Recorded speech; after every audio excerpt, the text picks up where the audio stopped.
आणखी एक महत्त्वाची बातमी, निर्णय प्रक्रियेमध्ये आमचा सहभाग शून्य, फक्त तिघेच निर्णय घेतात. छगन भुजबळ यांचे अजित पवार, तटकरे आणि पटेलांवर आरोप.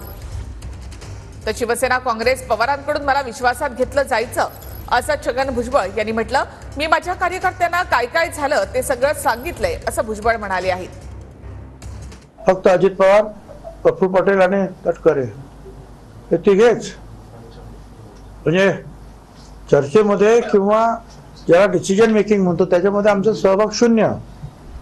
कुणाला तिकीट द्यायचं आमदाराचं आम्हाला माहीत नाही. खासदार तिकीट कोणाला द्यायची चर्चा नाही. मंत्री कोणाला करायचं आम्हाला माहीत नाही. खाती आम्हाला काही माहिती नाही. आम्हाला फक्त तिघांना सगळं माहिती आहे. आमचं म्हणणं असं आहे की आम्ही इथे आलो तर आमची सिनियरिटी ठेवूनच आलो ना.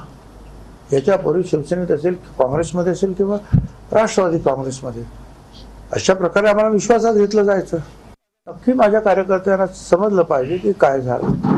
तर मी तो सगळा इतिहास जो आहे सांगितलं की पूर्वी काय झालं, आता काय झालं, मागच्या 4-6 महिन्यात काय झालं, मागच्या 8-10 दिवसात काय झालं, हे सगळं त्यांना सांगितलं. आणि त्यांनी मला सांगितलं की साहेब की तुम्ही जो निर्णय घ्याल त्या निर्णयाच्या पाठीमागे आम्ही सगळे खंबीरपणे उभे राहणार आहोत.